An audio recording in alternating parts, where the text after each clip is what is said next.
The presenting sponsor of Moon Tower Soccer is FVF Law. To find out what makes FVF a different kind of injury law firm, you can visit fvf.law.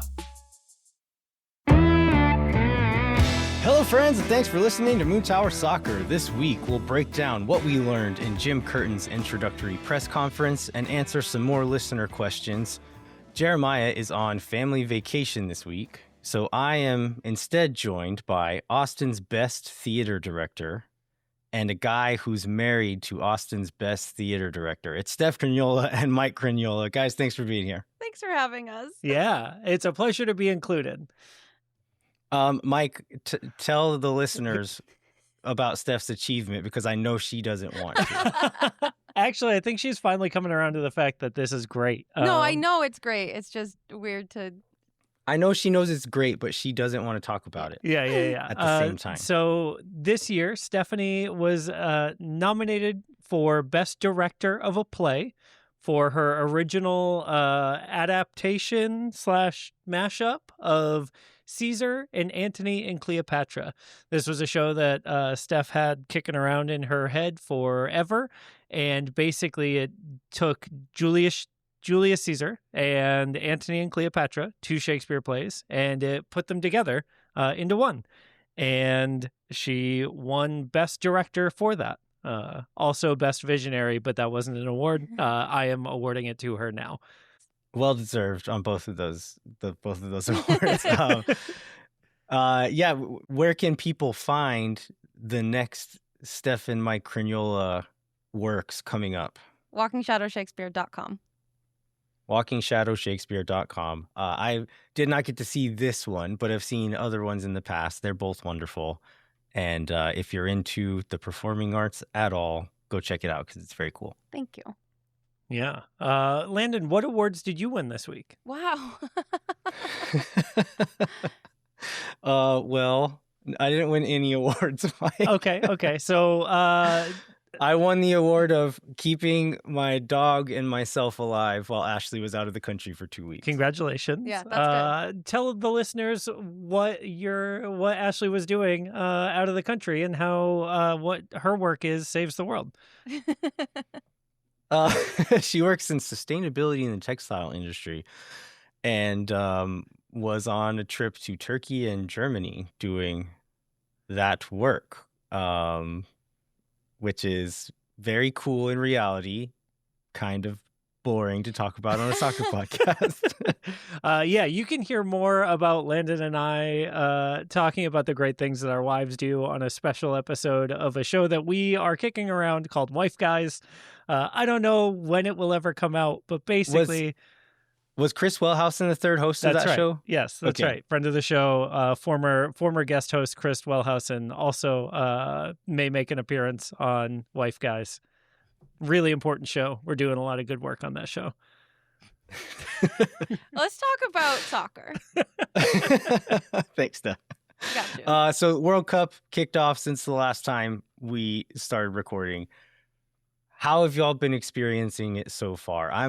There's a lot of reasons to be, I don't know, annoyed, frustrated, whatever, by the organization that is FIFA and by how the U.S. government has kind of handled this whole thing. But now that the soccer is kicked off, how are you feeling? I was like, it's gonna be a hard World Cup to watch. It's gonna be tough to root for the USMNT. It's going to be really tough. Friday night, I was USA! Yeah, we had screeching bald eagles roaring through the house. We painted our faces red, white, and blue. We didn't do that. Smashing beers and chugging them. But no, it's been awesome. Once the soccer happens, everything else goes away. And then all of the stories that are coming out around the way Lawrence, Kansas is now a hotbed for Algerian soccer support, or the scenes of the Tartan Korean Army in Boston. Yeah, the Korean fans in Mexico City. Yes. This is the stuff, right? Yeah. This is the human spirit cannot be denied. The World Cup is separate from FIFA, is separate from the governments of the countries that host it. It is its own thing, owned by the people. And these are the like stories that are really hyping me up every morning. Yeah, I was very much hoping that we could get to that Yeah. point, but wasn't sure, given the way that it's been run so far, as the build-up goes to and the prices for the Yeah. tickets. God, that's Like, been the biggest heartbreaker. Yeah, like, will the people who create those stories at every World Cup be able to go? And luckily, I don't know what they had to do to get there, but luckily enough of those people have come, create these stories where you talked about several of these people already, but the Japanese fans in Dallas, lots of great content coming out of that. The Curacao fans bringing approximately 4% of the entire country's population to the game. The Cape Verde goalkeeper gaining over 1 million Instagram followers within the span of 90 minutes. That's just so much cool stuff. Yeah. And again, FIFA is a corrupt organization that happens to manage this, but you're right, Mike, like, this belongs to the people. And I love seeing the reminders of that and just like all these stories coming out. And I'm glad that it's happening. Oh, also one of my like moments of joy is at the stadiums in Mexico during the hydration breaks and at halftime playing the most Mexican songs you can imagine. I was afraid that FIFA would also kind of like sterilize some of the locality of some of this stuff, but to see that the Mexican stadiums feel like Mexican stadiums in all the best ways, like, that is very, very good. Yeah. I do worry about the future of the game with hydration breaks. I think it is like already becoming so normal for me watching the game to like expect this break in the first half, and I hate that. So I don't know how you're feeling about that, but like, it's driving me crazy that like I'm already becoming accustomed to it. I'm of two minds, because of like, if I understand the logic of if you're going to do it in some games, the way that coaches are using it as like a tactical break, it does feel a little unfair to not let every team do it. At the same time, I just from experience with all of the powers that be involved in this, I know that's not the real reason it's happening. Right. And it's because they can sell ad spots and have sold ad spots to run during these things. So I wouldn't be shocked to see, okay, the next tournament is in Norway in the summer, and they're going to be like, we have to do hydration breaks, guys. We can't do it. Like, we have to do it. Yeah. So that's what I think we should push back against real hard. Yeah. But I can kind of see the logic for it in this unique circumstance when it's going to be so hot at some of these games. And shout out Telemundo. If you are watching the Telemundo broadcasts and understand enough Spanish to get by, every hydration break will talk about how they are not selling ads. No ads. And they will talk about how you are getting the full match experience, whatever it may be. So, yeah, pretty cool at Telemundo for that. Mike, one other World Cup question. I wanted to ask you how you were experiencing this Spain-Cabo Verde game earlier. I know that you have two wolves inside of you. Yeah. And one wolf feral wolf sitting next to him screaming. One wolf, we'll call it a lobo, who lived in Spain, That's right, has an affinity for that country. The other wolf is an anti-establishment punk kid that cheers for the underdog. Which wolf was watching the game today? Yeah, it's double frustrating because I also just love the way the Spanish national team tends to play the game, right? I love a gazillion passes. I love a super controlled, like, we have all the talent in the world to make up for like these moments where we're stuck against a low block or whatever. And we're just going to take our time and wait for that moment to happen. But I did really enjoy watching this tiny island nation just absolutely jam everything up, and in a like really good soccer way. Like, it wasn't like 2010 when the Switzerland team just like fouled the crap out of Spain for 90 minutes and like snuck a sneaky goal. Like, it wasn't that. They had a plan. This is strategic, like, well fought defending, smart defending, tenacious defending. Iconic in goalkeeping. I mean, let's be the real. goalkeeper was also amazing, but like it wasn't lucky. Like No. this was Right. they did the thing they came to do and did it super well. Mike said they And had it one was- foul. Yeah. In the whole game, they fouled once. And they had Spain had 74% possession. That's crazy. Like, just really, really well executed, like, game plan. It made me upset because I have Spain winning in my bracket. But then I remembered that also in 2010, they lost that first game to Switzerland and went on to win. So not pressing the panic button yet for my adoptive home, but definitely more nervous than I would have liked to have been after that first group stage game. Yeah, I also lived in Spain, but the kid who was raised a Chicago Cubs fan and a Lockney Longhorns fan and a Texas Tech University fan, that kid won out today, and I was all about Cabo Verde during this one. I think it helps that you lived in Basque Country too. Little bit different relationship to Spain, the country, than they have in Madrid. All right, let's jump into a little bit of Austin FC news. There's not a ton yet. We're going to spend a good chunk of this show on breaking down the Jim Curtin press conference and then answering some listener questions that we didn't get a chance to get to last week. But there are a few pieces of Austin FC news. We'll start with one that has been up in the air the last 2 weeks, is that Jaden Nelson was officially added to the Canada roster. He did not play in their first game, so we'll still be watching to see if he gets some minutes later on. But we'll definitely be rooting on Jaden if he gets on the field. The other thing is that season ticket prices were shared today. So if you're a current season ticket holder, you should have in your inbox an email breaking down what your old price was, what your new price was. And I liked that they did this. When Andy was on the show last week, talked about how there would be like a per game discount. He could explain it all he wants, but it's different to see your specific seats, your specific prices laid out in front of you, and like how much of a discount it is laid out in front of you, which I thought was a good idea for the club to do, just for like full transparency, and so people weren't having to guess what this supposed discount was. Like it's right there. You can just do some simple math and figure out what your discount was. Yeah. I was happy about that. Now comes the part of like working out the finances to pay for it, right? What about you, Landon? What did you see for a discount on your season ticket package? My discount was per game, the per game price, which is laid out. It was 2 cents cheaper than it was this past season, which Nice. is, I'm not even really complaining. I just think it's funny. Yeah. Yeah. But the fact that I know it's not going to go up for the next year and a half that I'm going to pay for, I think I'm pretty happy with that, honestly. Yeah. Ours ended up about $3 per match cheaper for the sprint season, and then $1.50 a match cheaper for the 27-28 season.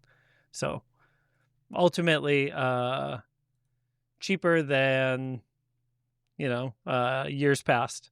But I have been hearing that the supporters section tickets got a bigger discount, which is great. Okay. Because like I think the atmosphere created by the South End is so important for the overall match going experience, and seeing those tickets raise in price every year since we started has been tough. Because I know, a lot of those folks are putting in 90 minutes worth of work in addition to paying for it, right? And so, yeah. So before we move on to the Jim Curtin presser, you guys don't have as much input to create Swoon Tower content. The games aren't happening. There's no match day fits. The boys are all on vacation. So we wanted to give you a little chunk of today's show to do a bit of a Swoon Tower segment before we get into the Moon Tower content. Thank you, Landon, so much for generously giving us this segment that we added to your outline. So yeah, it's vacation season, babes. And we've been keeping up with the vacation trends. A lot of water, a lot of Disney. yeah. Those have been the main unifiers of the vacations. Guillermo Biru and his family spent like 2 full weeks at Disney World. Lots of character photos. If you've ever wanted to see Guillermo Biru with Mickey Mouse or any other Disney character, they're Or his there. adorable daughter meeting all of the princesses and getting their autographs. Like, just really great content in the Guillermo Biru verse right now. Highly recommend. And then also on the other coast, Christian Ramirez and his family spend a lot of time at Disneyland, being in California. But he met up with Brandon Vasquez at Disneyland, and that was a cute little friend trip. Superman and Superman at Disneyland. Yeah. You would think that the Warner Brothers properties wouldn't be allowed there, but turns out totally fine. Christian Ramirez and Brandon Vasquez also had their own individual vacations. Brandon Vasquez was at Lake Tahoe, and it looks beautiful. Yeah. Have you ever been to Tahoe, Jeremiah? Have you ever been to Tahoe, Landon? I have not. No. Me neither, but now I really want to go. Apparently they have like Mediterranean level super clear water, and like I had no idea. Gorgeous. I've been to, I think it's called Flathead Lake in Montana, which is not super far from there, but it's similar, just like crystal clear, see straight to the bottom. It's lovely. That's incredible. Every lake I've ever been in looks like tea. It's just so brown from all the leaves. Yeah, that's what all the Texas one looks like for sure. Yeah, well, that's why I don't do lakes. But you might get me in Tahoe. Christian Ramirez and his family went to Cabo with some extended family. CJ also visited home, but home for him, San Diego. He drove, which we were kind of excited to learn that it's only an 18-hour drive from Austin to San Diego, which is not that bad. But he did a lot of camping and surfing, did a lot of beach work, just like. Oh God, are we going to talk about? Let's talk about John Bell first, Okay. who put in a lot of WERK work on the beach before the Jamaica like friendlies that he was in. Mm-hmm. Pretty good pictures for the fans of Bathing Suit Boys. I think this was... Oh, I missed this. Oh yeah. Is this main feed or is this stories only? This is stories only. Oh man, You got to I be missed fast it. to catch that. Yeah, but it was very much a Johan Ramanya Who moment on his feed. So John Bell's just so cool too. yes, like all of his brothers are artists and stuff, Yeah. and then he's like, yeah, Yeah. big fan of that guy. Jean went to Corpus Christi. Also has water. Does that count? Did he take any of the boys with him? No, Didn't just look his like it. girlfriend. Okay. And so, Landon, I've never been to Corpus Christi. Should I? I mean, it's fine for a place that's only like 4 or 5 hours away from here. Okay. Mm. Is it more worth it to save up the vacation time to go to South Padre?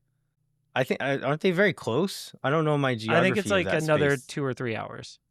Okay.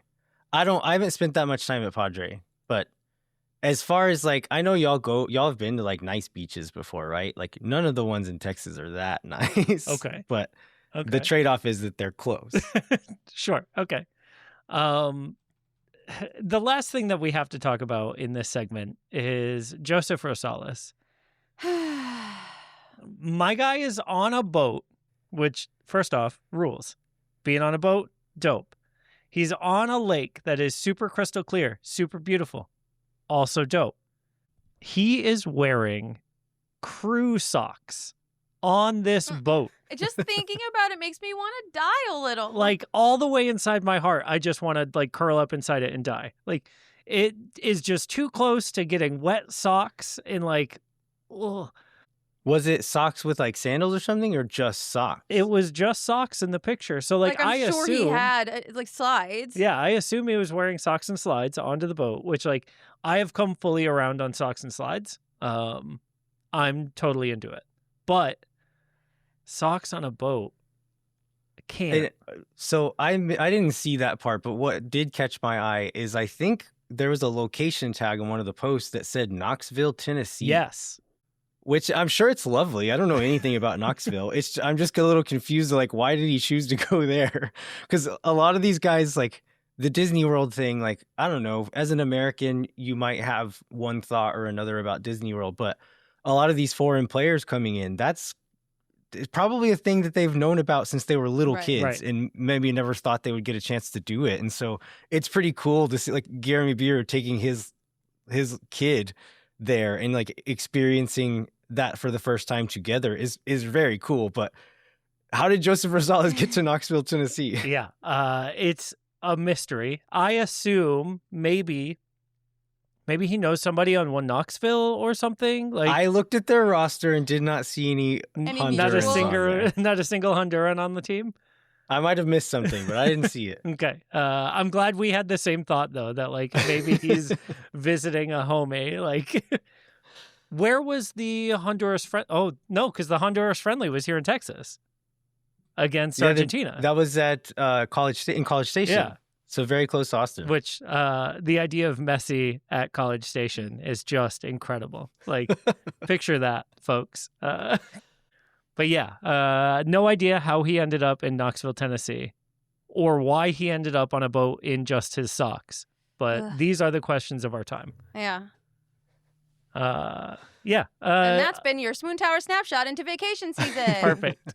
I think there might be some room for a little more Swoon Tower content a bit later in the show. But first, let's take a quick break. We'll come back. We're going to dig into this Jim Curtin press conference. Lots to dig into as well. I don't know how y'all feel about it, but I was pumped by it. I'm really excited to talk about it, and then we'll do some listener questions. So hang tight. We'll be right back.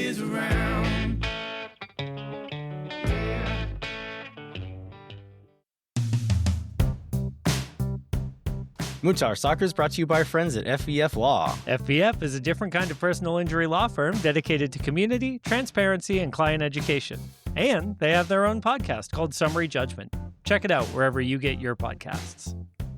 You can go to FEF.law to find out what makes FEF a different kind of injury law firm and why understanding your legal options can dramatically change the outcome of a case. Once again, that's FEF.law. Amplify Credit Union is a member-owned financial cooperative that served the needs of Central Texans for over 5 decades. As a credit union, Amplify has no shareholders or parent companies. That means more of your money stays in the community. Amplify has been the home of fee-free banking since 2022. Their free checking accounts come with 0 overdraft fees or minimum balance. That means Amplify's fee-free checking accounts help you get more mileage from your everyday spending. Amplify membership is open to any Texas resident. Learn to trust your bank again at Amplify Credit Union. To learn more and to register for free parking at the Esperanza branch on game day, visit goamplify.com/moontower.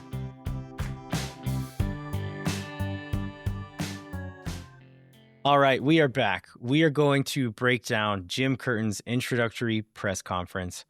I teased this a bit before the break. I thought this was a really positive first impression, at least on me anyway. I thought he handled himself really well. And if you've paid attention to his career, I don't think that's a big surprise.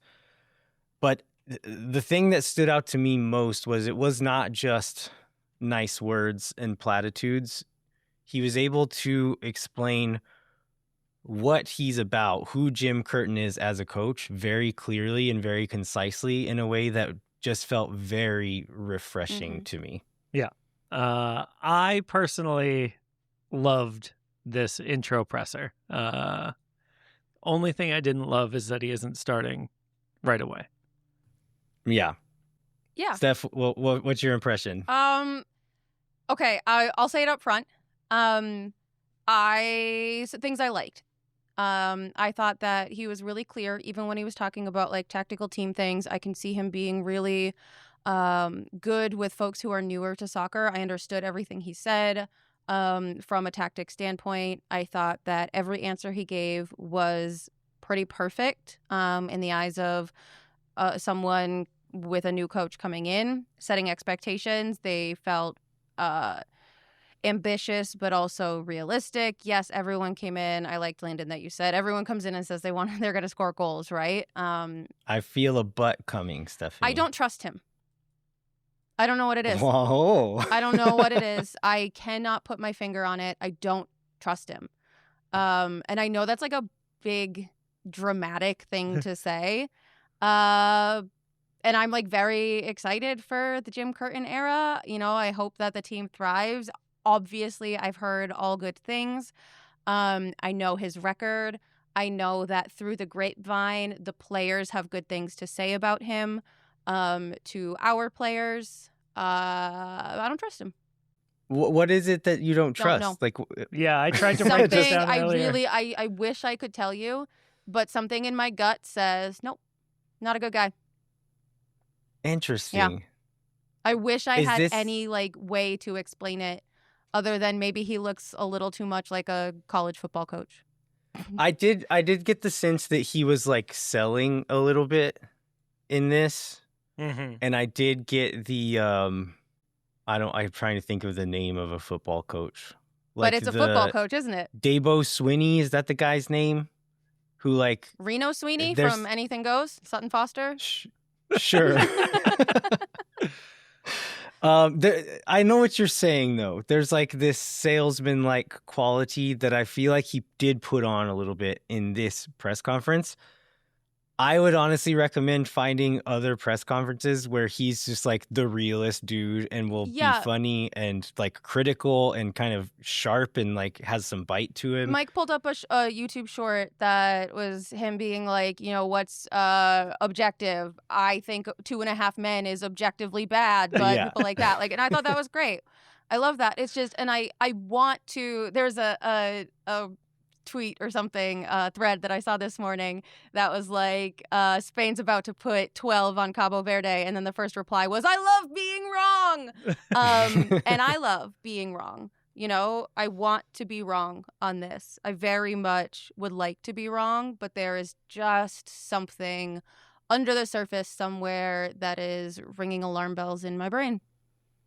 Okay, very interesting. I mean, and it's hard to be like, no, but this time you're wrong after the rest of Austin FC's experience, right? Like, it very well could turn out super bad. Like, Well, sure, but obviously I don't want that, and I don't think that's going to happen. I think he's going to do great things for the team. Like, let's get into the stuff that he talked about, because I think every bit of what he said sounds really exciting and promising to me. Yeah, we're probably not going to get a lot of him over the next 6 months. So I don't know that he's really going to get a chance to change your mind until 2027. Right. But I will very much be, I already listened to Swoon Tower, but very much keeping tabs on this specific point to see if and when he's able to win you over at some point. It's not even a win me over. It's just like, I respect his record. I am not crucifying him. I am not Curtin Dutt. There is just something in the back of my head that says, hold up a little. is it that he says huge? No, that is a huge red flag for me, but it's not that. There were some very funny like Pennsylvania isms that came out Yeah. a few times. Yeah, he's got a couple of deep accent things, and I'm like, oh, okay. But yeah, no, it's not. It's you got not bona that. fides. It's not that. Okay, well, there's a lot to this press conference that I did really like, and I think probably you too, Yes, Steph. but- yeah, absolutely. Like I said, I have a lot of takeaways that are really positive, that I see already on your list. So let's get. Yeah, into so it. let's jump in. We're gonna play a few clips. There was a lot of things I really wanted to include, but I cut it to 4 things that I feel like he probably said better than we could hear. So I limited it to that. Let's start off with him describing his style of play and what he was calling his non-negotiables. So let me play this first clip, and then we can discuss it afterwards. From Brandon Vasquez to our center backs, it's going to be 30 to 35 yards maximum at all times. I think right now maybe you see them get a little too stretched and open. In MLS, that happens a lot, and that's where you see the randomness. Simply put, all that means is all the players are closer to each other to help each other, right? We want to win balls and get to goal as quickly as possible, score as many goals as possible, create as much excitement for the fans as possible. It's a very simple part, and you do that by being very compact and together with our pressing. We want all 11 players to attack. We want all 11 players to defend. That's a non-negotiable for me. So this one, again, like you could take this as a thing that any coach could say. And you And followed up with Yeah. exactly that, right? Like in the press conference. Yeah, but this is, what I liked about this specific little point is that this is a very clear, measurable, Yeah. like this is what a successful action looks like. I think maybe this next clip plays more into it where he talks a little bit about his pressing strategy. Did you have any thoughts about the compactness? Yeah, just about compactness. In my notes coming away from this, a thing that I liked is when we do our Swoon Tower opponent spotlights, I like having takeaways that I can look for when and our hosts, our host guests are always pretty good at describing those technical things to non-experts. And I think that Jim Curtin is really good at describing these technical elements to non-experts because I know exactly what 30 feet from Brandon Vasquez to Svatak or whatever other person he used, I know what that looks like. And so when I'm watching, I know that I can watch for that. And if I'm seeing compactness, I know it's working. And if I'm not, it's not. You know, that's a very nice thing for a newer fan to bite into.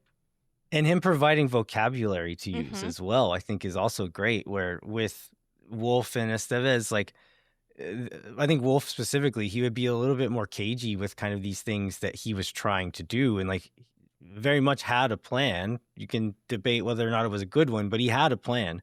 He was hesitant to talk about what that was with media. And I love that Curtin's coming in and saying, this is what I'm looking for. Here's the words I use for it. And then we can have words to use for it. Like language is powerful. Like language helps construct thoughts and build critical thinking. And like to be able to use the same words he's using to know what he's looking for. I thought this clip kind of was a good example of that. And he's setting the tone for future press conferences as well for you to be on that shared vocabulary. It's such a great point because it's really important. Let's listen to this clip about him talking about his defensive strategy and pressing specifically.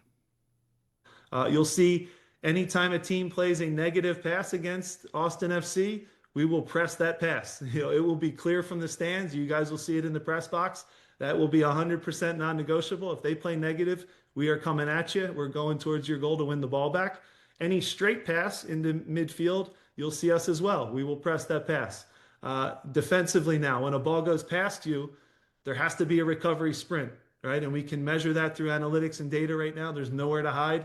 So we'll keep a tight eye on that. Yeah, I loved this one because like that recovery sprint is something that we've called out Danny as either he absolutely doesn't do it, or when he does do it, it like completely changes the tenor of that turnover. When he makes a mistake and then goes back and fixes it, you can see the end result of that situation. And so I'm really excited that this is something that Jim highlighted as like a non-negotiable for him. And one of the follow-up questions I had a bit after this during the press conference was asking like his systems, like his most successful teams were often using a high physical output style of play, like asking a lot physically from his players, and how he would adapt that to the Texas Heat. And his response was essentially like, yeah, maybe you can't do the high pressing constantly, but what he described in this clip was the kinds of triggers that he's going to have built in. He was saying there will be a unified plan. Everyone will be on the same page, and we don't press randomly. We don't press one person running at a time. It's everybody together. And you can do that in a strategic way where you're not asking your guys to be sprinting constantly for 90 minutes. And I think that is the way maybe you do it in the Texas Heat where, okay, this negative pass, playing it like back towards your own goal, that is when we go. That is when we try to smother them. And you save your energy for that moment and then try to win it back in those areas. So again, just very clear language on like, this is how I see the game. This is what I want to do. And he's setting an accountability thing. You'll see it from the stands. You'll see it from the press box. And if you don't, yeah, like there's nowhere to hide. We have the data on this now. Like, yeah, We'll talk about the data more here in a little Yeah, bit. we I will. want to dig into that a little bit, and specifically the "there's nowhere to hide" quote. I think that's very interesting. Yeah, same. Okay, and then this last clip. I don't think there's going to be a ton to say, but I thought it was interesting. We will also relentlessly attack our opponent's weakest link. You know, we will find that weakest link. Sometimes it's one player, sometimes it's a part of the field, but you'll see us, and we did it in Philly and had a lot of success. We will relentlessly go at that weakest link. We'll use data and analytics to pinpoint it and find it.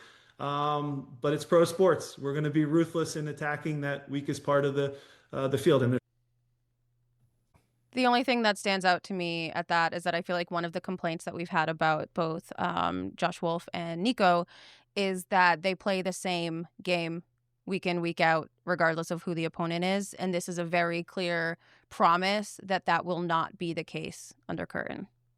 Yeah, I think we've seen this happen to us so often that like people will target our weakest area of the field, and we haven't done that enough to other opponents. And so I'm really excited for a team and a future where that is something that we do. So this next clip I have, I think this is the longest one, but this was, I think, maybe the most interesting part of the press conference for me, where he talked about the 3 R's.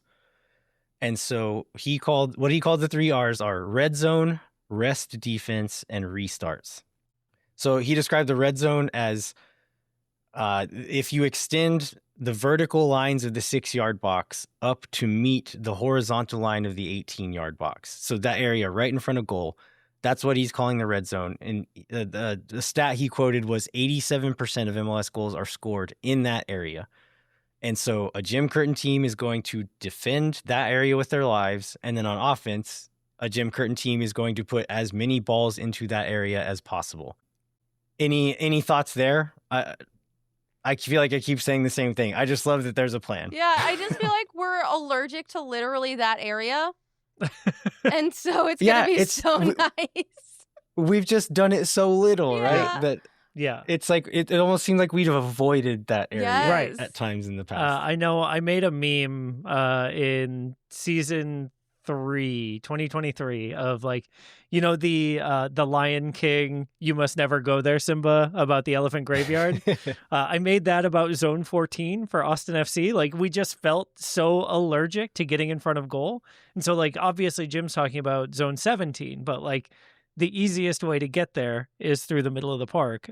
So like the idea that we're actually going to be attacking where goals are scored, it's so exciting. And like, it sounds so dumb. And like Jim even says it. He's like, I know it sounds so obvious, but like, what if we did it? Like, yeah. And I realized I just said I was going to play a clip here. I actually didn't cut a clip for this part, but the next clip is going to be for data analytics. So let's just talk through the rest of these 3 R's real quick. So rest defense. This is the thing we've discussed on Moon Tower some, but it's kind of a nebulous idea and a misnomer as well, because rest defense is actually not your defensive shape. It is your offensive shape. And so rest defense is when you are attacking, how are you setting yourself up? Where do you have players positioned so that when you lose the ball, you are well positioned to defend transition attacks, to win the ball back? And this is a thing that Estevez, I think, for stretches of his tenure, improved Austin, at least for a little while. It seems like he struggled to... there's very much a trade-off. Like when he was trying to get the offense going, it seemed to be at the detriment of our rest defense. And so this is a thing that, again, like a coach can just say whatever they want. Jim Curtin has a track record of doing this specific thing extremely well. And we'll get into this a little bit later, but he says it's a thing like you can work on this. You can do this on the training ground. This is not necessarily a recruiting or like a talent thing. Like, this is a knowledge thing. You can teach people to do this. yeah. And I think one of the things that we haven't had is a teaching coach, right? We've had a tactical coach. We've had a man management coach. I'm really excited for the idea of a teaching coach. The last of the 3 R's is restarts. I think this is a thing in modern soccer. This is very popular and common. It's a thing Austin FC has already had some success with. So this might be one of the ways that they can implement some of Curtin's ideas the fastest is by doing this, because it feels like we're already fairly well trained and well versed within the player pool in this kind of thing. So that was the third R. Let's move on to, we've already kind of teased this a little bit, but the data analysis stuff. He brought up data several times throughout this, talking about various different things, and in a way that made me feel like he very much has already done it and knows what he's talking about, and not just like, oh yeah, I feel like I'm supposed to talk about data, or I feel like as a coach in 2026, if I don't say something about data, people will be mad at me. He was talking about it in a way like, oh no, I use this. This is what I do, and I'm going to do it here too. And it is very helpful, and this is how it's helpful. Yeah. But he says you have to adapt or die. Like, you have to change with the times, and he's a guy who seems very willing to do that. And then he mentioned that they built a data department at Philadelphia using interns from Penn. So like college students, Ivy League college students for what that's worth, but college students nonetheless. So I'm hoping Austin FC can do better than that, than like free interns, and that they might hopefully pay a few people to do this. See, this is my worry with this whole segment, is that I fear he may be AI pilled in this area. Like, oh, we used to use free interns, but now we've got robots, like he said enough, like we have to be on the cutting edge and the forefront and blah, blah, blah, to like, those are all like such AI coded words to me, that I would prefer if they hired data analysts, but I worry that and specifically, like, even if they are AI like models that they're using, that they're hiring engineers who like work with those AI models, right? Like, yeah, because I understand the like benefits of using AI that you've like built yourself and trained your data, like modular AI things. Like, he's not going to put it into Claude. He's not going to ask Claude how to beat the Houston Dynamo. I mean, Urquhart Sogut is for DC United, so who knows? But like I hope that there is a strong human element to interpreting this data rather than just trust me, the robots, bro. Yeah, I again, from what I know about him, I think it will be like what you hope it is. I could be wrong, and we'll find out, but I think it will be what you're hoping. But here's a clip of him talking a little bit about the data, and I think there's some juicy bits to dig into here. So they really did a great job developing what a Philadelphia Union value of a player was, right? Not a Toronto player, not a Kansas City player, a Philly player. And we want to do the same with an Austin FC player. So you guys will understand what those traits and characteristics are. There's so much data out there now, and they can do so much with it. It really helps narrow down. You still trust your eyes, don't get me wrong, right? You still trust and you see, and we all know that Brandon Vasquez is a great player and Facundo Torres is a unique talent and can beat people on the dribble. Owen Wolf has an incredible potential. We see that with our eyes, but now are there little data points that we can show them and feed them and say, if you run in this area 9 times, you might not get the ball, but that 10th time you're getting a tap in. They go, okay, I like that. I'll score another goal. That's good for me. So little things we can do to tweak and make minor improvements become really big improvements through data and innovation. We have to be at the forefront of that. It's a big belief of mine. So one thought I have here is there's moments in Austin FC games this season where the guys just don't look like there's a plan, and the game's not going well. Facu starts running around trying to figure stuff out on his own, and the runs come half a second late because they're not premeditated, and just all these things where it just looks like they're making it up sometimes. Not even just looks this like. Kind of confirmation from the locker room says. Yeah. So this is like, again, the the way to use data in the most simple way is like, hey, this many goals come from this part of the field. Let's put our best player in that part of the field and play as many balls as we can into that part of the field. It sounds so simple and so stupid, but it's like him talking about getting players invested in that and saying, okay, you're going to run 10 times, 9 times it's not going to come. The 10th time you're going to score. And by feeding that information to him and then getting the like confirmation bias of like, oh yeah, it actually worked here. That just seems like such a good change of pace here of like, here's the plan. Let's stick to it. I promise it'll help you. I think the other big thing that stood out here was he mentioned the names of 3 players. I think only 3 players in the entire press conference. No, Steph, but great question. Oh, sorry. I thought Owen Wolff was our 3rd DP because that's how we presented Brandon Vasquez, Facundo Torres, and Owen Wolff. Is that not right? Am I wrong? Yeah. You're not wrong. You are wrong, Steph. Mirto Zuni is the other designated player, and he was not mentioned in this at all. At all. Like through the whole hour. It was an hour-long press conference, and that man. Don't know if that was intentional or if it just the way it came out. Bro. But mentioned Brandon Vasquez twice. Yeah. And he mentioned Facu twice. And so the who knows what that means? Like it could mean that he doesn't rate the guy.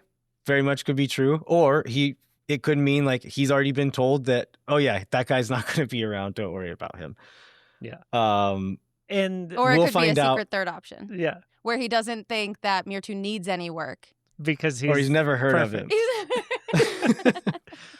And I know there's been a lot of talk about like Mirtu Izuni as a Jim Curtin player, right? He's a guy with an engine who will run for 90 minutes. You point him and you tell him where to run and he does it.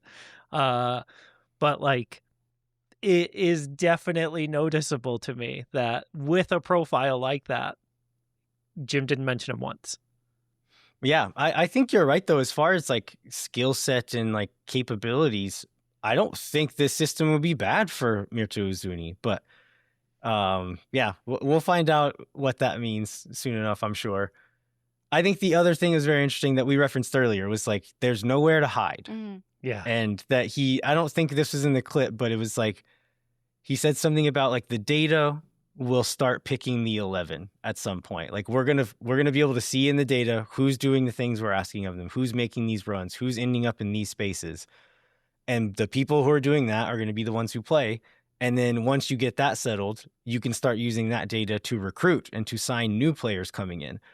And so the first thing that came to mind when he started saying that is, oh, so he's going to hate Sabovich too. What I really liked about like when he was saying that, he said he talked about, you know, what an Austin player looks like. I go back to the beginning of the season when we were at Coachella and we were hearing so much of like this roster build is bonkers. Like it doesn't make any sense. And having a strong visual identity, a strong player identity is going to be really exciting to know what more to expect when we talk about Austin FC on these podcasts, to have a baseline to compare those players to or to when we're bringing in players to have a system that we know they're coming into instead of just kind of like guessing how they might fit. Oops, all strikers, right? Like what do we backs. Yeah, what do we do with this? That's really exciting to me. And also like it seems like Rodolfo Burrell was very old school in his way of player recruiting, which means it was mostly eye test, which I think is like when you're in the final phases of watching a player, I think even like Curtin even said this, like you still want to use the eye test, but the data can get you so much closer, so much faster.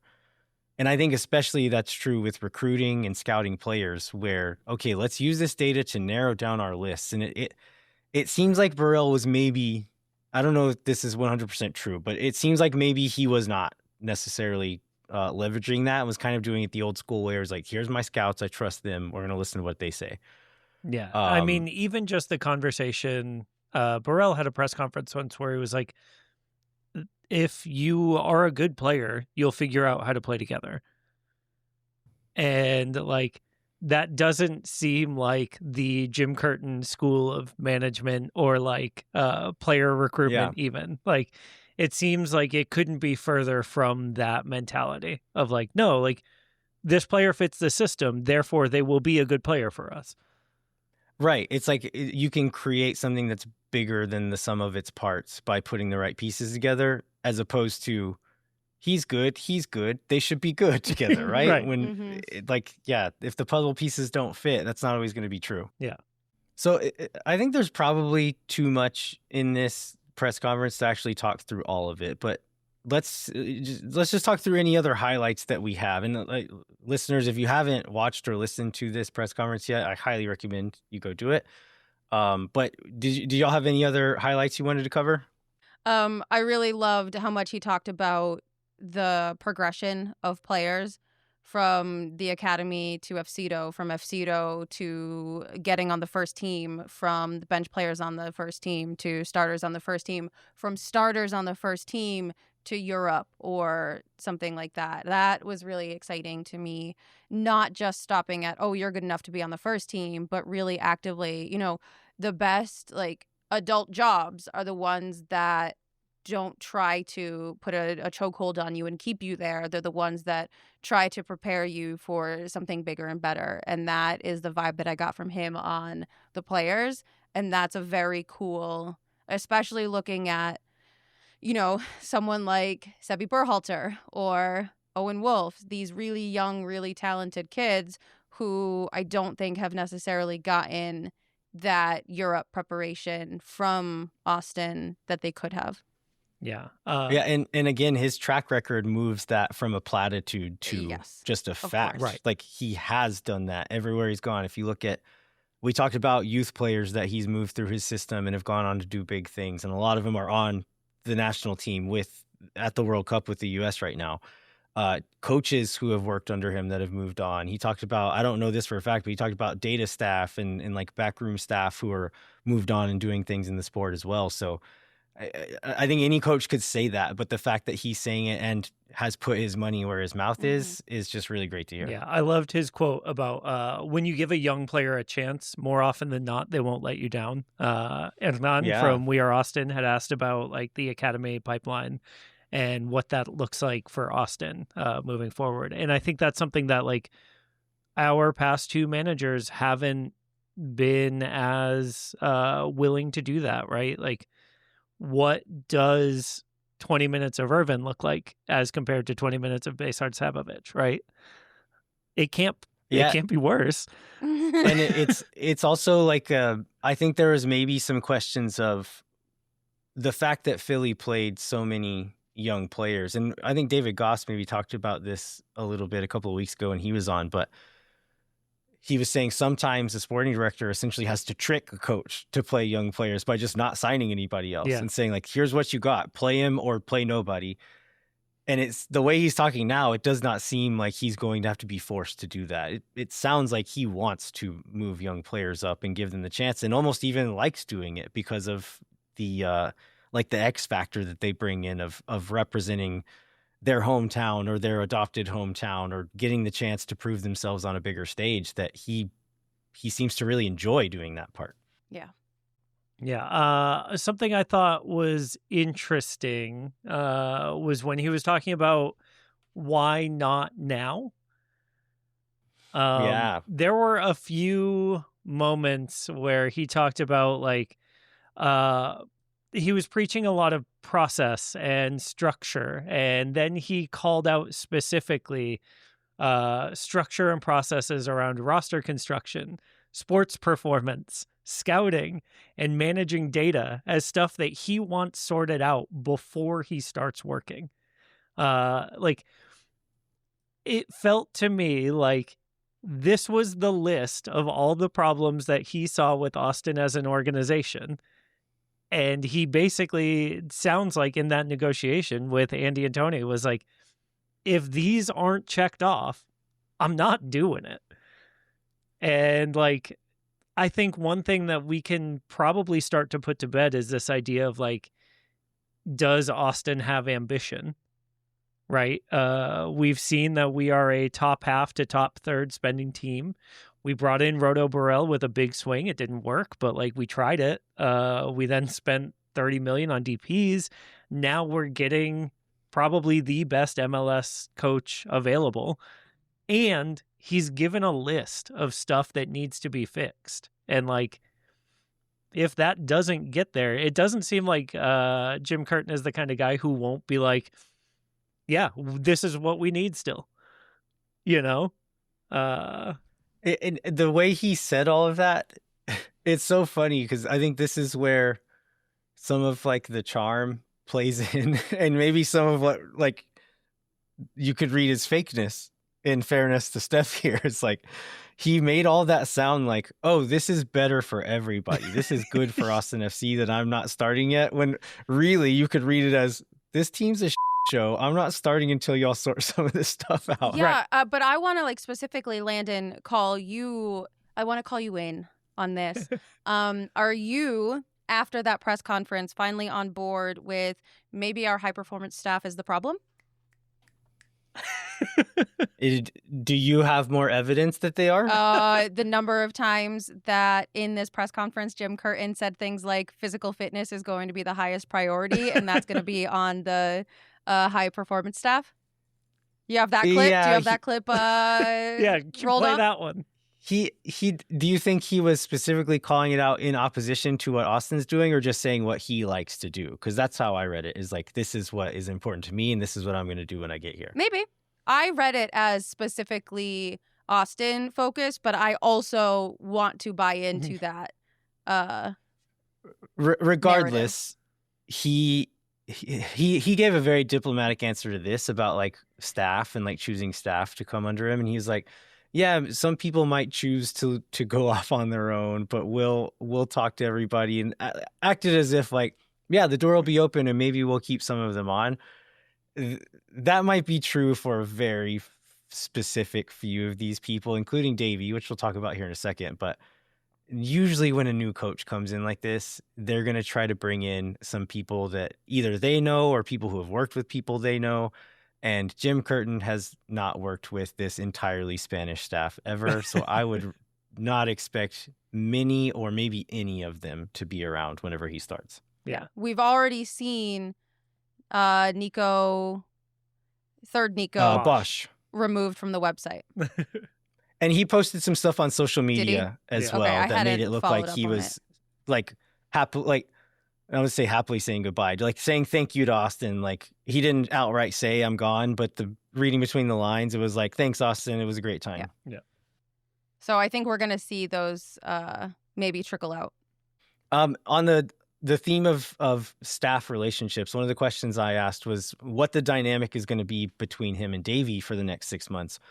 And this was something that I was also pretty encouraged by. Was he said like, okay, I'm not going to be in Austin, but I'm starting work tomorrow. Like from this point forward, Austin FC is my job, and that's what I'm going to be thinking about all day, every day. And I will be in contact with Davey. I hope he was being diplomatic in saying, this is Davey's team. He's going to be in control of everything. But also said that he wants Davey to stay on the staff, which makes me think that for the next 6 months, Davey Arnaud, it is in his best interest to do what Jim Curtin wants him to do. Yeah. It did remind me. And so it's not just going to be like, oh, Jim's going to be like, oh, okay, I'll see y'all in December. Yeah. Do whatever you want. It's going to be like, no. Davey, I want you to stick around. But also, until I'm there, do this and this and this Paint and this. Zone and this is how I want 17 them to red. play. Yeah. Yeah. No, it did stand out to me as when we had that opponent spotlight with Gina from Dallas, FC Dallas, right before they fired Nico. And Gina was like, he's such a great guy. So as soon as Jim Curtin said, oh, yeah, Davey Arnaud, he's such a great guy, I was like, ooh. Now I know that maybe you don't mean that. Until he said, like, I want him to be a part of my staff going forward. No, like, I agree. That's when I believed him. But I had the same reaction. I would never have like had alarm bells, before when we got off that call and Mike was like, they're firing Nico this week. I was like, no, they're not. She said he's such a nice guy. And he was like, okay. Yeah, And then if they they fired lose, him. if they lose, they're firing him for sure. Yeah. So that's, you've trained me. Yeah, good. The kiss of death, you know. I think the one last thing I have is talking about what he would like a relationship with the sporting director would be. In the Austin FC press release, it said that Curtin would be involved in the hiring. Curtin kind of tried to downplay that a little bit and said, like, hey, this is Anthony's decision. It's Yeah. ownership's Have you decision. But if ever they don't gotten- listen to, you know. Yeah, have you ever gotten to hire your boss before, Landon?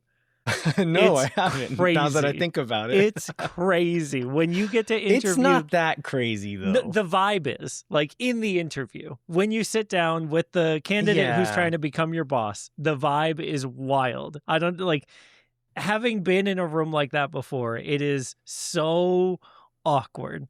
Because, like, you can't really press them too hard. Because what if they get the job and now they're your boss and you were a jerk to them in their interview? Yeah, right? but I think this is a little different. This isn't as like clear a boss employee structure as it is like I want to say, like, I know these words are usually interchangeable, but it's more of a manager like relationship, not like a boss. I don't know. There just seems, because like I don't know. I know I what think you there's a mean. little. I think it's even farther removed from that Maybe. because it's like the day-to-day work is quite separate. Yeah. And they're not actually even probably talking all that much on a day-to-day basis. It is more in the macro of like, I look at it more as like the head of one department is helping interview for the head of a Yeah, different yeah. department at a company. It just so And- happens that you also report Or into it's- them. Yeah, like the CFO is helping to hire the COO. Yeah. Yeah. Yeah. Like that kind of thing where it's like, okay, let's make sure we get along. We're going to have to spend a lot of time together. We're going to have to be on the same page. So yeah, let's let this person be involved in this decision. Maybe I'm being too kind to it. Maybe I've drunk the Jim Curtin Kool-Aid, but I did I- love when he was like, I just want someone normal. yeah, which is very funny after all the stuff that came out about Ernst Tanner. Right. About both Ernst Tanner and Rodolfo Burrell, right? Like two Yeah. very not normal dudes. Yeah. So And yeah, I mean, again, maybe I've drunk the Kool-Aid, but he's just like, I just want someone I can work with, that we can get along, we'll be on the same page. We'll have difficult conversations behind closed Yeah, I like doors, that. but let's like, he does. I believed it when he says, I value relationships, like talking to Anthony, talking to Andy, and then knowing what we know about his experience at Philadelphia with his relationship with Ernst Tanner, who, again, it's come out that it very much seems like Ernst Tanner was the bad guy and Jim Curtin was the good guy. Yeah. That I believe that when he says that, like, I don't know that he's necessarily saying like hire someone that's going to give me whatever I want. That it's like hire someone that I don't hate being around. yeah. And that can kind of help me pull in the same direction. And the fact, honestly, the fact that Jim Curtin didn't outright say it, but certainly pointed to not liking Ernst Tanner makes him a better guy in my book. Some of that stuff that's come out about Ernst Tanner is just really, really horrific. And so, Oh yeah. I thought Curtin was extremely diplomatic about Yeah. it all. navigating that in this intro presser was a feather in his cap, I think. Just like when, I know it's easy to say when you're not actually the manager and you're not dealing with a heartbreaking loss, but like when he was talking about the players, they're gonna clap the fans every game, win, lose, or draw. They're gonna, I'm gonna be out in the community pre and post match. Like all of that sounds really nice and easy to say. But then you look back at these Philly teams and leaders like Alejandro Bedoya, like coming up through that org with Curtin, like it lets me believe in the things Yeah. that he's saying a lot more than otherwise.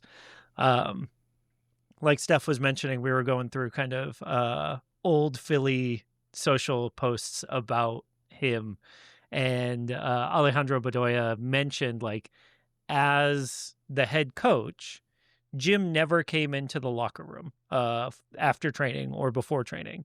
that was always a players only space. And so anything that needed to be communicated to the players before or after training, we would talk in his office. And then I was trusted to like deliver those messages and like building that respect for the places that like our team places and our organizational places seems like it will be new to Austin. Yeah, and like it's not the I'm not a regular mom, I'm a cool mom. Like there's like that vibe of like, okay, he's kind of cool, but also this is kind of weird. Like I think like being accessible, being a good asset for them, but also setting boundaries and like, this is your space, this is my space. Come find me when you need me. I'll call you in when I need you. So ultimately, I'm stoked. I am fully on board with the Jim Curtin era. I feel great after this. I think one thing that I was trying to think of like other reactions folks could have, especially about the play style stuff, because I think this is somewhere where I might view it differently. How do y'all feel, or have you seen other people talking about how they feel about how, although Jim Curtin is a coach who has a plan and can implement that plan into a team, it's not necessarily always pretty soccer. Have you seen anybody like push back on that, or is everybody just like, the guy wins, bring him in, I don't care? Yeah, in the group chats that we share, our friend Profe has been pretty open in his disdain for the way that Philly plays. But like I will say that ugly is better than boring. And that's how I felt for the vast majority of Nico's tenure here. It's like it was really boring and not good. Yeah, that's where I stand, is like, I will take competence over whatever.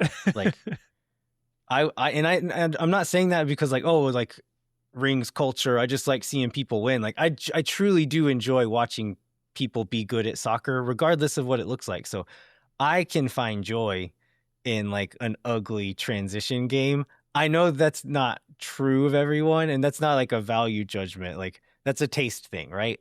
Where like some people want to see Wilfried Nancy, like they want to see Pep Guardiola passing the ball all around the field. And like, I think that's totally fair.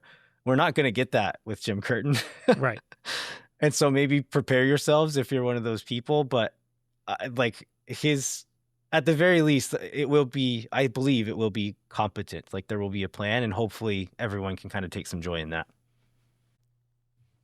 Any other thoughts on the press conference before we move on to listener questions? Shout out to our dude for doing an hour. It's a long time. Sure. And yeah.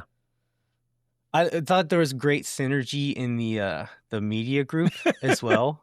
Like each question that came up, I was like, yes, thank you. And then the next one came up, I was like, yeah, great job. Oh, the one thing the one thing I do want to say is he mentioned at the very, very beginning that he is excited to talk to the press team and also learn from y'all.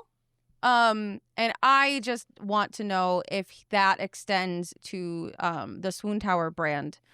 Like if he is open to learning from all of us, that would be great. And maybe talking to Swoon Tower about his sneaker collection. Yeah, and generally, like of the sideline fits, Jim Curtin is at least mindful of what he's wearing out on the field in a way that like other people not so much. Yeah, he is still a 46-year-old white man from Pennsylvania. And so there are limits to like what you're going to be into with what he wears, but I think you're right. He is mindful about it. Yeah. He's intentional.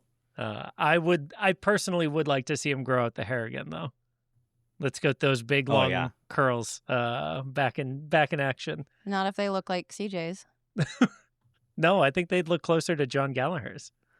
He's a 46-year-old man. Let's take a break. Let's take a quick break. We'll come back and we're going to answer some listener questions. Hang tight. We'll be right back.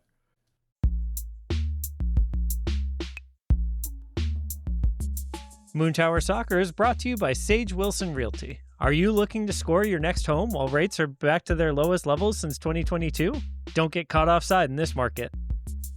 The right strategy can turn today's opportunity into your winning goal. If you're looking for Sage Real Estate advice in Austin, contact our friends at Sage Wilson Realty. Be sure to check them out online at sagewilson.com.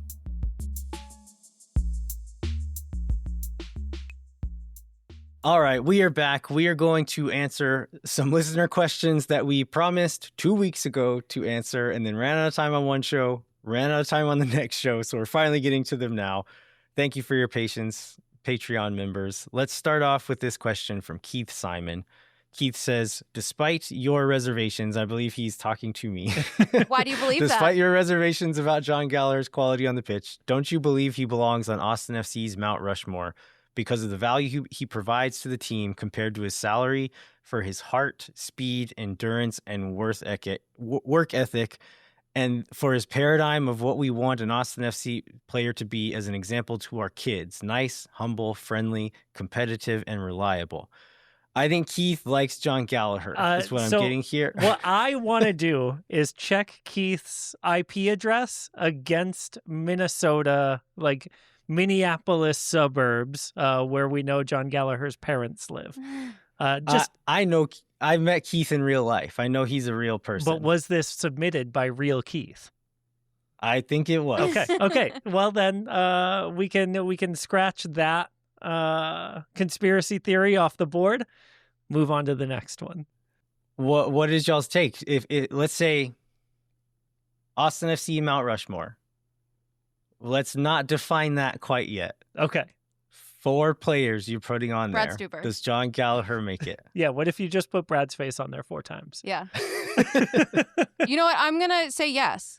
Yeah, I because think so I think too. that Gally set just like Keith says here, like he is an example of an athlete who works his butt off, who is still humble and kind, and a great role model.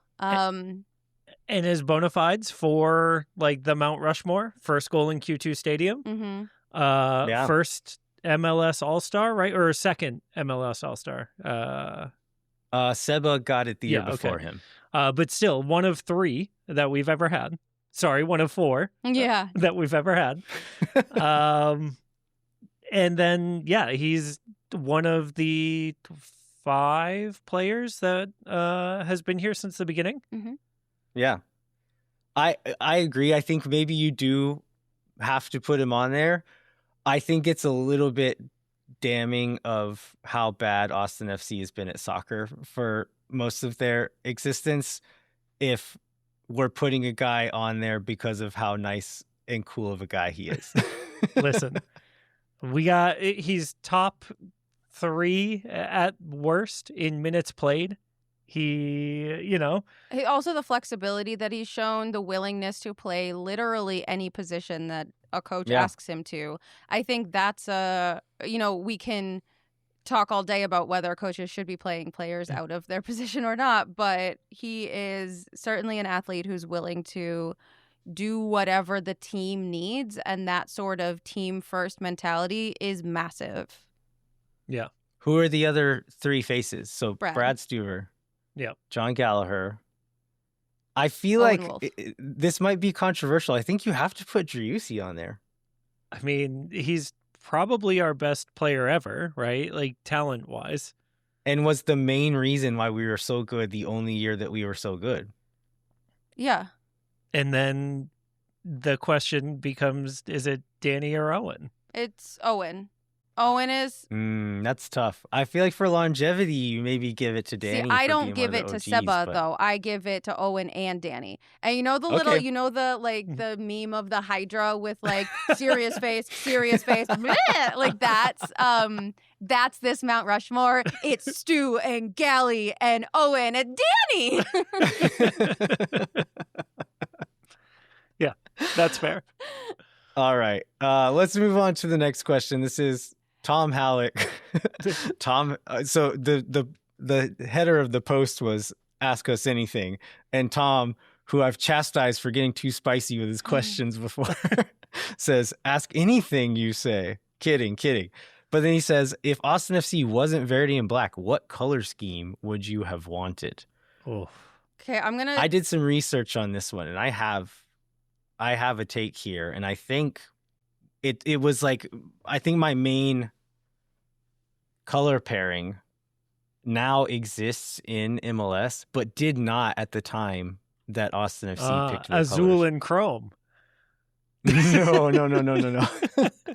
I think I might take Charlotte's colorway with the blue.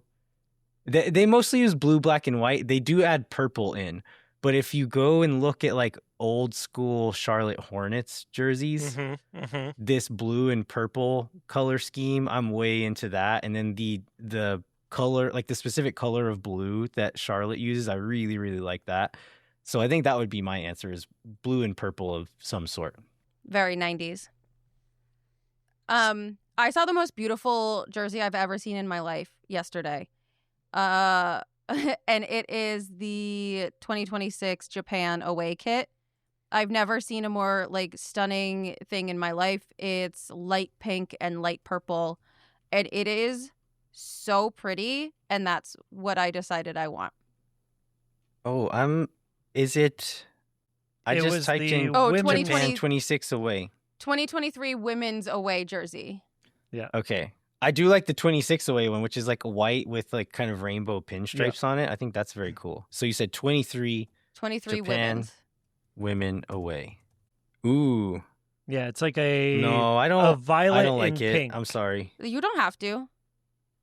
I like the colors. I don't like the cloudiness of it. Mm. Yeah. I've learned that I'm like a geometry man. I want sharp lines Okay, on things. Okay. So basically every other Japan kit ever. So the barcode kit. I do like a lot of Japan kits, yeah. So my color pick for the Austin FC palette would be anything not burnt orange. I am so glad that the team didn't lean into like a UT nod or whatever. Well, you might be giving them too much credit. Even if they wanted to, University of Texas would have sued the hell out of them. Well, that's great. Good. Did UT trademark burnt orange the way that guy trademarked that black the color? University of Texas is very litigious about their branding. That makes They sense. will come after you if you use it.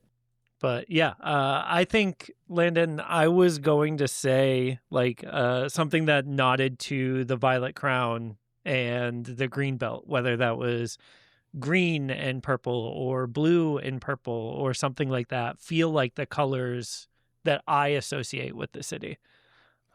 Yeah, I think like a teal and purple was kind of my other, which I think probably that Charlotte Hornets jersey is more of like a teal than like a straight up blue. But yeah, I think that would work real well.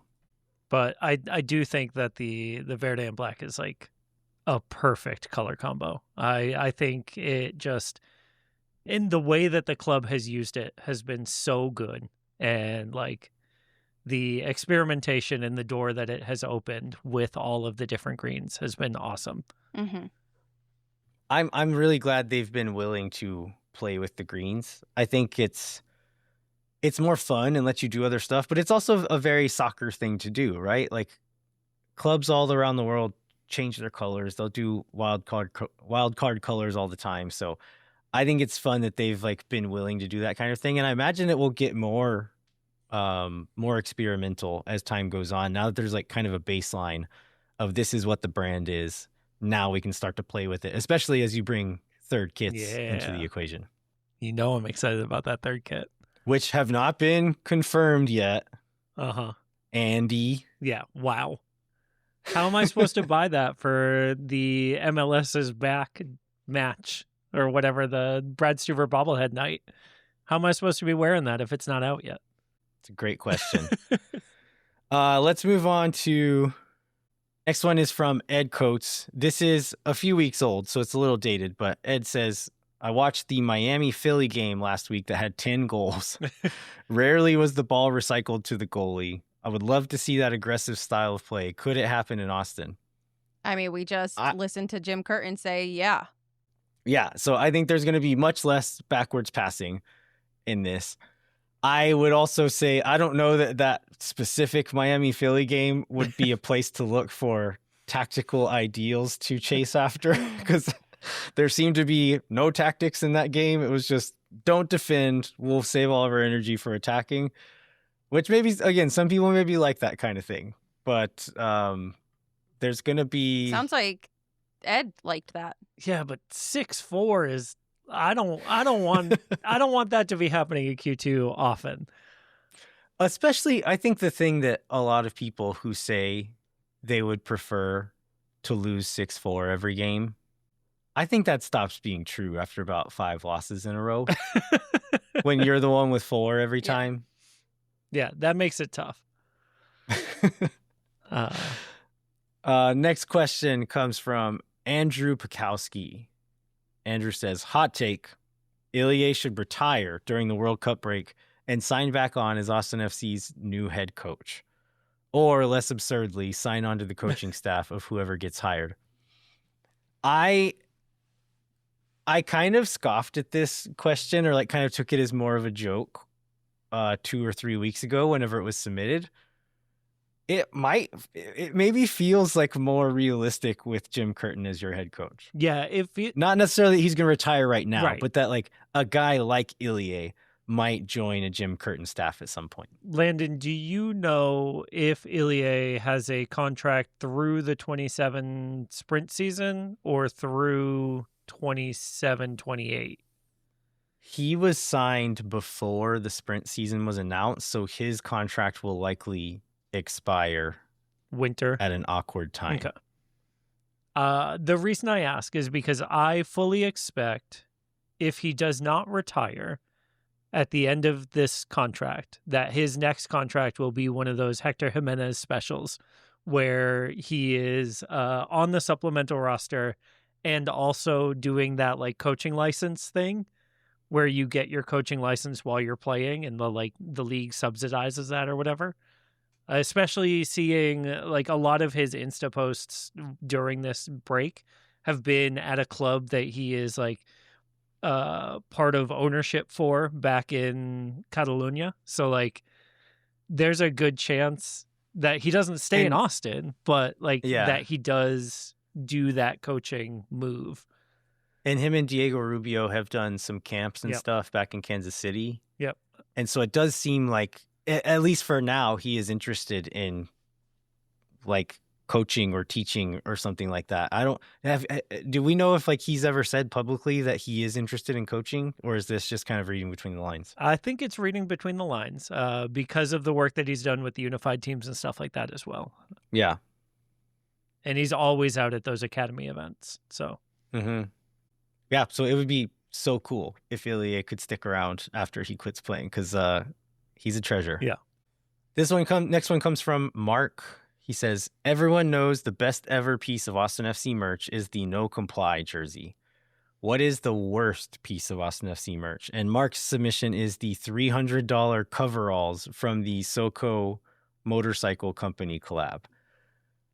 I would push back on that and say that the $300 coveralls are a niche piece of merch, but that there's somebody who's really into motorcycles and really into Austin FC that absolutely loved that because they seemed like they were quality. I would argue other things that are like less intentional and less thoughtful and are seemingly for nobody. Yeah, I personally, my least favorite merch of Austin FC are the T-shirt of the month options that just say Austin FC on them. Like it feels like such a crazy thing to pay $50 for that doesn't have there's not a anything interesting or special about them. And at the risk of offending whoever designed it, I would be willing to bet that whoever designed it didn't care about it very much.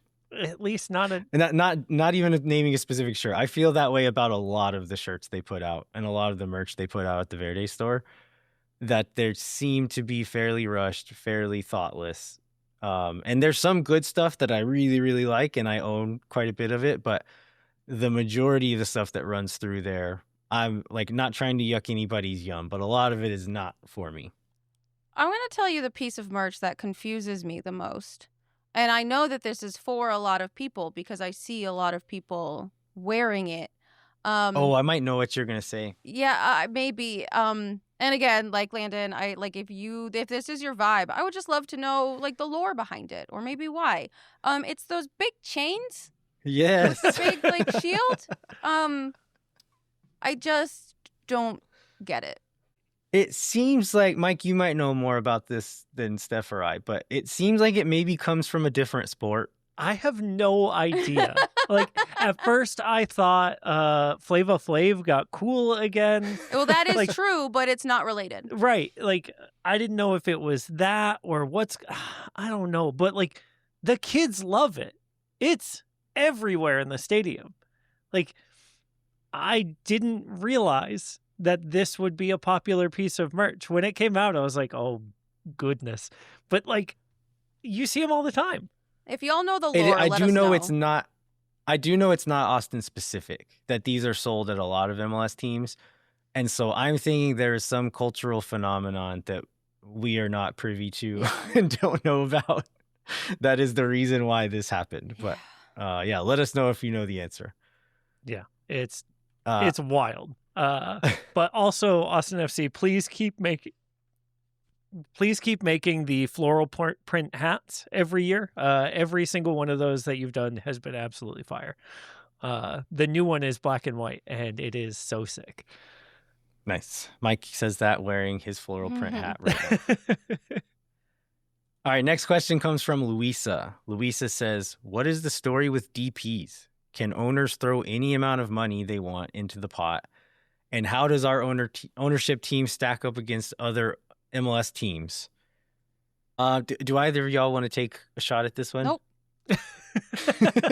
Yeah, so essentially, in 2026, a DP slot is a slot on the roster that you can spend any amount of money on, and it only counts for senior maximum roster budget charge. So basically, even though Facundo Torres makes $3.6 million, or is that right? Something like that. Even though he makes $3.6 million, he only counts against the cap for 800,000 ish. And so what this means for the rest of the league is that there are 3 players that you can spend any amount of money on for your team. And so Yes. So in short, the answer is yes. You can throw any amount of money you want to on there. Lionel Messi, for example, makes $20 million a year.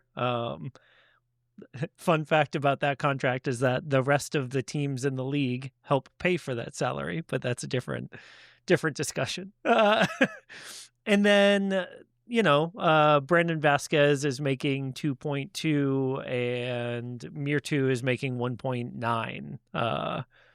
And so roughly on a like annual budget or annual salary charge, Austin is kind of middle of the pack for DPs, I would say.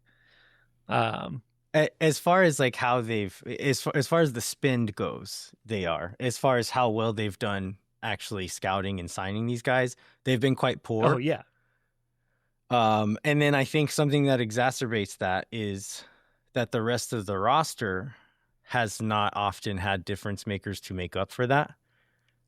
And so there's lots of teams have missed on DPs. They've had DPs be suspended or not be very good or be injured or whatever. Or you could just be spending a lot of money on the third highest paid DP in the league and just not play him for spite.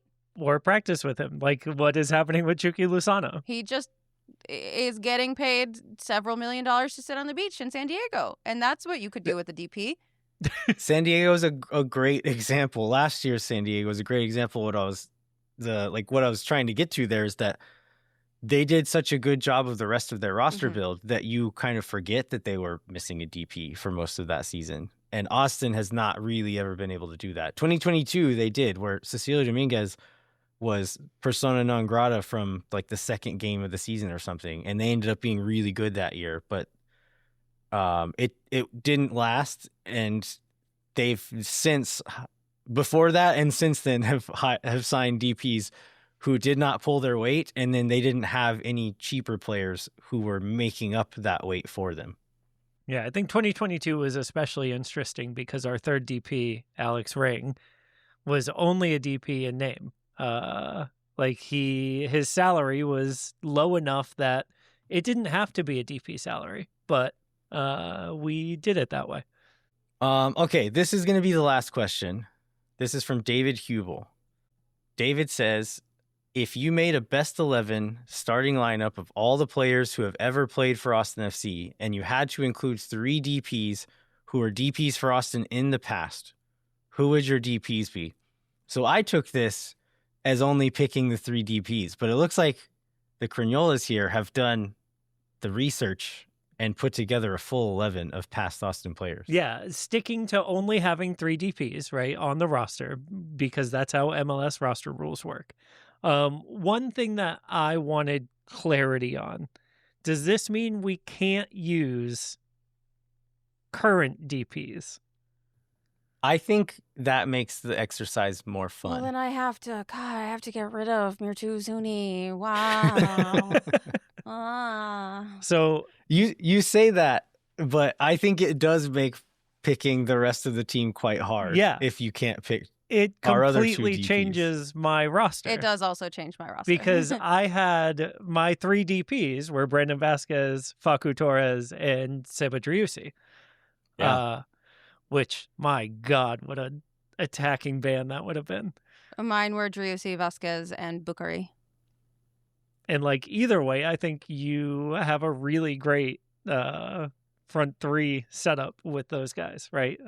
Whether you play Driussi out wide left or you play him as like a 10 or a second striker or whatever, and then you put Owen out left, like you could do either, right? But if I can't use Brandon Vasquez and Facu Torres... Should we read the list? Is my list complete here? Did I miss anybody?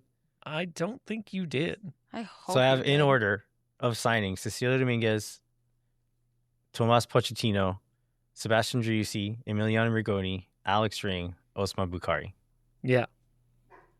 I guess I would go with Driussi, Ring, and Bukhari That's what I have. as my 3 DPs. Yeah, I mean, and if we're taking Ring's best year, it was before he was a DP. Right. Also, having a DP6 is crazy, because that's the other thing. Like in both of my ideal lineups, I am playing. I've got kind of a double pivot setup in both of these. In one of them, I have the former Austin FC players at the height of their powers, whether that was with our team or not, right? Oh, this is cheating. And so my lineup has Sebi Berhalter next to Alex Ring as kind of that double pivot 6. Okay. And then I have a Johan Romagna and Ruben Gabrielson center back pairing, because Johan So we're saying 2026 Sebastian Berhalter, 2022 Ruben Gabrielson, Yeah. 2026 Johan Roman. Yeah, in 2020, Alex Ring. And they're holding down my back line with Rosales and Dessler as my fullbacks.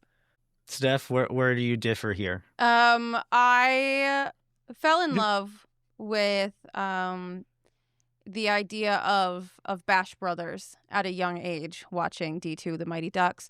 And the closest I remember beginning of a season, must have been season 2, 2022.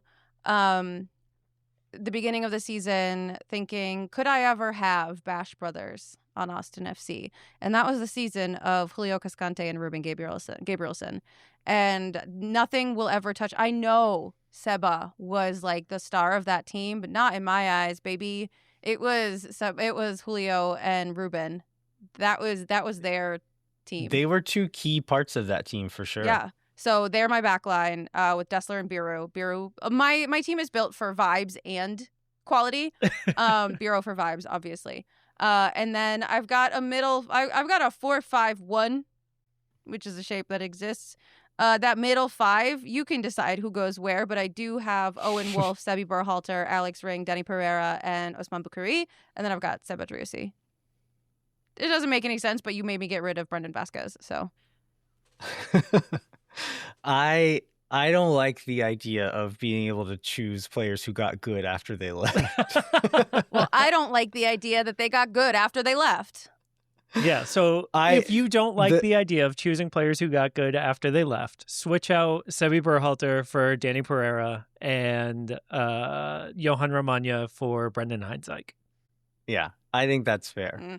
I still get a little bit annoyed when people talk about Berhalter being like the one that got away for Austin when we didn't own him. He belonged to Columbus, who also didn't want him. Yeah. He got loaned to us, went back to them, and they sold him to Vancouver for $50K in GAM. Listen, I'm not saying he like got away or that he had this. Okay, that's fine. But like, I am just saying he's very good now, and in my ideal lineup, he exists. And I think it's very cute to have Sebi and Owen. And my dream for when eventually we sign Gio, we will have the trifecta of USMNT children in the Austin FC verse. Yeah, +1. Landon, who are your 3 DPs?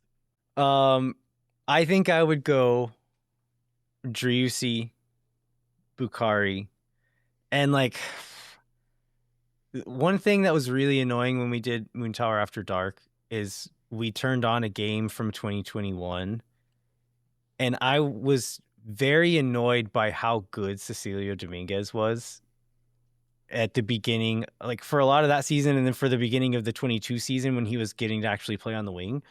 And like when Landon chooses Cecilio Dominguez here, can we talk about how he hates women? Yeah, obviously. No, I'm going to say I'm angry at him that I can't choose him. Okay. Yeah, that's fair. Yeah. Toto it is. Absolutely not. Dude, do you remember? Do you remember the Tomas Pochettino free kick goal against Houston?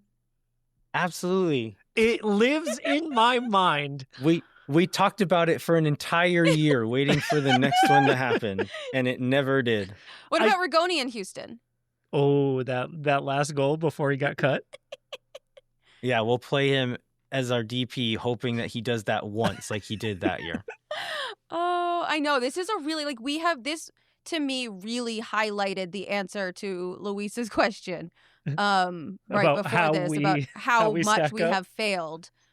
Not failed, but like how much we have, like, No, it's failed. Okay, yeah. Yeah, I think if we're able to pick from their best year in Verde, I think I would do Driussi, Ring, Bukhari. Yeah. And then if we're putting other players around, if you have Owen and Danny and some guys like that, I think that can make Bukhari better. You have some coverage behind those guys with Ring playing as the 6 instead of playing him as the 10. Mm-hmm. And so I think there's some pieces you could make work. Who's your striker then? Oh, geez. Christian Ramirez. He's on our team now. At the height of his powers. That means I can't pick him, though. No, you can pick regular players on our team now. You just can't pick DPs that are on our team now. Oh, Or are you going with Musa Jite?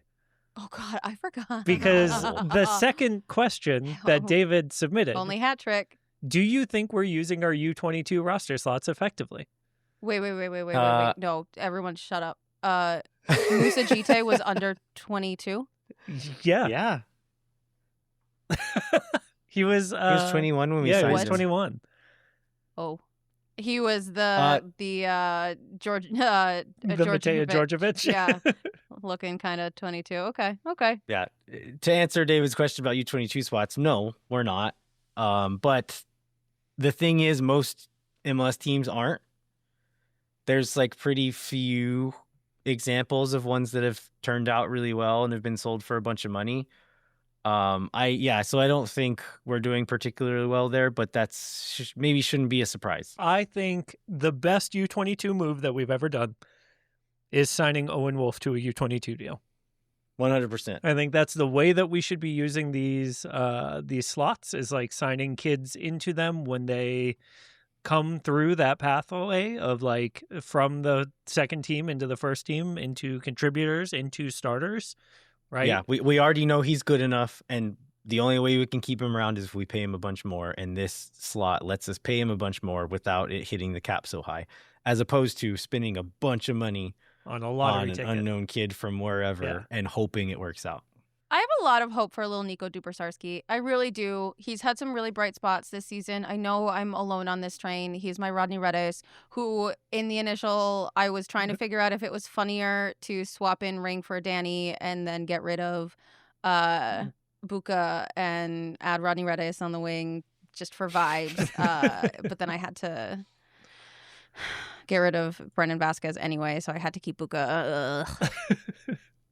Anyway, that's what I'm hoping that little Nico keeps showing us that brightness. I think there's a chance Nico turns out to be quite a useful player, and at the same time not being worth the money that they paid for him. Agreed. I think especially like with Jim Curtin coming in, he's the kind of player that to me screams, I will run as hard as you want and do whatever you want. Like he's very puppy dog, like eager to please in that way, like from what I've seen.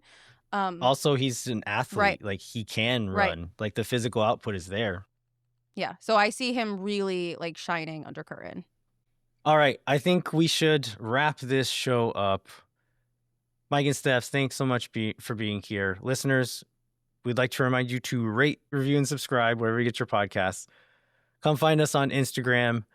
Thanks so much for listening. We'll be back next week to not quite sure what's going to happen yet. I think Jeremiah is going to be back. Hopefully there's some news. If not, we'll figure out something else to provide some high quality content for you. Until then, I'm Landon Cottom. I'm Mike Cragnola. And I'm Steph Cragnola. We'll catch you next time. When no one is around.